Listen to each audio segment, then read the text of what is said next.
Bismillahirrahmanirrahim. Assalamualaikum warahmatullahi wabarakatuh. Alhamdulillahirrahmanirrahim. Wassalatu wassalamu ala asyrafil anbiya'i wal mursalin Sayyidina wa maulana Muhammad wa ala alihi washabihi ajmain, amma ba'du. Anak-anakku dimanapun kalian berada, semoga Allah Subhanahu wa Ta'ala senantiasa memberikan kepada kita kesehatan, kekuatan untuk terus dapat menjalankan ibadah puasa, dan semoga Allah Subhanahu wa Ta'ala terus membukakan pintu-pintu kebaikan untuk kita, memberikan kemudahan untuk terus mengisi Ramadan ini dengan kemuliaan. Semoga hari-hari yang telah kita lewati di bulan Ramadan ini telah kita isi dengan hal-hal yang baik, dan sisa hari di bulan Ramadan yang akan kita lalui, mari kita isi dengan memperbanyak amal kebaikan dan menjauhkan diri dari kemaksiatan dan kehinaan, insyaallah. Baik anak-anakku, pada kesempatan ini Ibu akan mengangkat tema tentang amalan atau ibadah bagi wanita yang sedang haid di bulan Ramadan. Masalah keluar darah haid bagi seorang wanita adalah sesuatu yang umum, artinya bukan sesuatu yang aneh. Haid atau menstruasi adalah suatu kodrat yang harus kita terima. Sudah menjadi ketentuan bagi wanita dan umumnya semua wanita merasakan hal itu. Dan seringkali di bulan Ramadan tidak sedikit pasti ada saja hari-hari yang bolong dari puasa kita disebabkan datangnya darah haid tersebut, sehingga kita tidak bisa melaksanakan ibadah puasa, ibadah salat, dan juga banyak aktivitas ibadah yang tidak bisa kita lakukan. Godaan bagi wanita yang haid itu memang berat. Selain sudah tidak bisa sholat, tidak bisa puasa, belum lagi dengan datangnya haid, subhanallah, biasanya menjadikan kita lebih malas. Sehingga ini adalah sesuatu hal yang memang harus benar-benar kita lawan. Jangan sampai gara-gara terpotongnya dengan keluar darah haid di bulan Ramadan, akhirnya menjadikan kita tidak bisa mendapatkan kemuliaan di bulan Ramadan. Maka kita sekarang di sini akan belajar untuk saling mengingatkan bagaimana caranya agar bulan Ramadan kita jadikan bulan yang penuh berkah, bertabur pahala, dan penuh dengan kebaikan walaupun kita diuji dengan datangnya darah haid tersebut. Lalu amalan apa aja yang bisa dilakukan oleh wanita yang haid di bulan Ramadan agar tetap bisa mendapatkan kemuliaan di hadapan Allah Subhanahu wa Ta'ala? Jawabannya yaitu semua amal kebaikan boleh dilakukan wanita yang sedang haid, kecuali ada amalan ibadah yang diharamkan atau tidak boleh untuk dilakukan oleh wanita yang sedang haid. Nah, sekarang kita harus paham dulu larangan-larangan ibadah apa saja yang tidak boleh dilakukan oleh wanita yang sedang haid. Larangan-larangan tersebut diantaranya adalah wanita haid dilarang untuk melakukan ibadah sholat, baik itu sholat wajib maupun sholat sunnah apapun.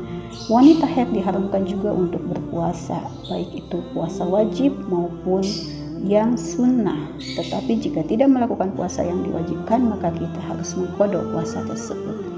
Wanita yang haid tidak diperkenankan untuk membaca dan memegang mushaf Al-Quran. Walaupun dalam hal ini ada khilaf di antara ulama, menurut madhab Imam Syafi'i, wanita yang sedang haid tidak diperkenankan untuk menyentuh dan membaca Al-Quran.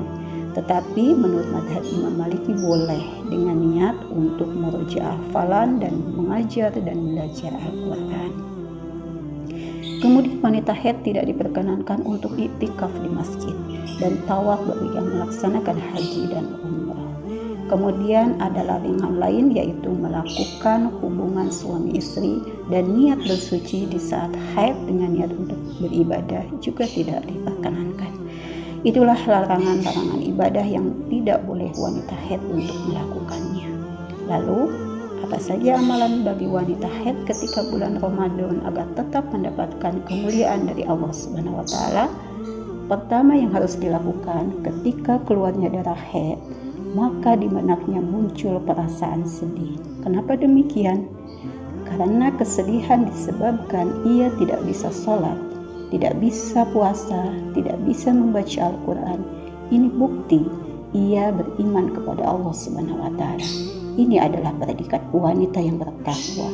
Ia haus akan pahala di sisi Rabbnya. Tapi jadikan kesedihannya dengan memperbanyak amalan dengan cara zikrullah. Ya, berzikir dan berdoa, karena zikir dan berdoa adalah amalan yang tidak mengharuskan orang yang melakukannya suci dari hadas, baik itu hadas besar maupun hadas kecil. Kapan dan di mana bisa dilakukan zikir ini? Wanita haid pun boleh melakukan amalan ini.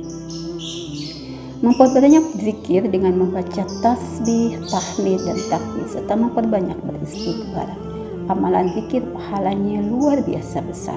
Mari kita buka Quran Surat Al-Ahzab ayat 35. Allah berfirman yang artinya, laki-laki dan perempuan yang banyak menyebut nama Allah, Allah telah menjadikan untuk mereka ampunan dan pahala yang besar. Quran Surat Al-Ahzab ayat 35. Kemuliaan seorang wanita dan pahala ia dapatkan ketika ia meninggalkan larangan-larangan Allah Subhanahu wa taala, termasuk ketika wanita sedang haid, patuh dan taat untuk tidak melakukan ibadah yang diharamkan untuk dilakukan saat itulah ibadahnya, dan pahala dan kemuliaan Ramadan tetap ia dapatkan sebab ia sudah melakukan apa yang sudah disyariatkan. Karena dalam ibadah tidak hanya berisi tentang perintahnya, tetapi kita pun harus menjauhi larangannya. Kemudian amalan apalagi yang bisa dilakukan wanita yang sedang haid, yaitu mendengarkan Al-Quran. Tidak ada larangan wanita haid mendengarkan ayat-ayat Al-Quran. Sebab jika kita mendengarkan ayat Al-Quran, maka kita akan mendapatkan rahmat. Sebagaimana hadis Nabi SAW dari Aisyah radhiyallahu anha, Rasulullah meletakkan kepalanya di pangkuanku saat aku sedang haid dan ia membacakan Al-Quran. Hadis riwayat Ibnu Majah. Lalu amalan apalagi yang harus dilakukan wanita haid, yaitu mencari ilmu dan memperbanyak sedekah. Dan amalan yang bisa dilakukan wanita haid adalah menyiapkan dan memberi makan orang yang sedang berpuasa. Wanita haid boleh menyiapkan hidangan berbuka puasa. Jika melakukannya akan mendapatkan pahala setara dengan orang yang berpuasa. Hal ini sesuai dengan hadis Rasulullah SAW dari Zaid bin Khalid al-Juhani berkata, barang siapa yang memberi makan orang yang berbuka, dia mendapatkan seperti pahala orang yang berpuasa tanpa mengurangi pahala yang berpuasa sedikit. Hadis riwayat At-Tirmidzi. Jadi artinya banyak sekali kebaikan yang bisa kita lakukan. Intinya jangan karena kita haid kita jadi malas. Jangan karena haid kita lupa diri dengan menyia-nyiakan waktu untuk bersenang-senang. Orang lain puasa, kita asik makan, godain orang berpuasa. Ada wanita yang sedang haid tidak malu-malu makan di siang hari Ramadan, padahal itu suatu hal yang tidak dibenarkan. Insya Allah ada banyak cara untuk melakukan kebaikan. Allah membukakan pintu yang sangat banyak untuk kita mencari kemuliaan di hadapan Allah Subhanahu wa taala. Tinggal kita mau atau tidak untuk melakukannya. Maka kita harus terus mencari cara berpikir untuk mendekatkan diri kepada Allah Subhanahu wa taala. Semoga Allah terus membimbing kita untuk membukakan pintu kemuliaan, dan semoga Allah Subhanahu wa taala menjadikan kita menjadi orang-orang yang beruntung di dunia dan menjadi orang yang beruntung di akhirat. Terima kasih, itu saja. Wallahu a'lam bishawab. Assalamualaikum warahmatullahi wabarakatuh.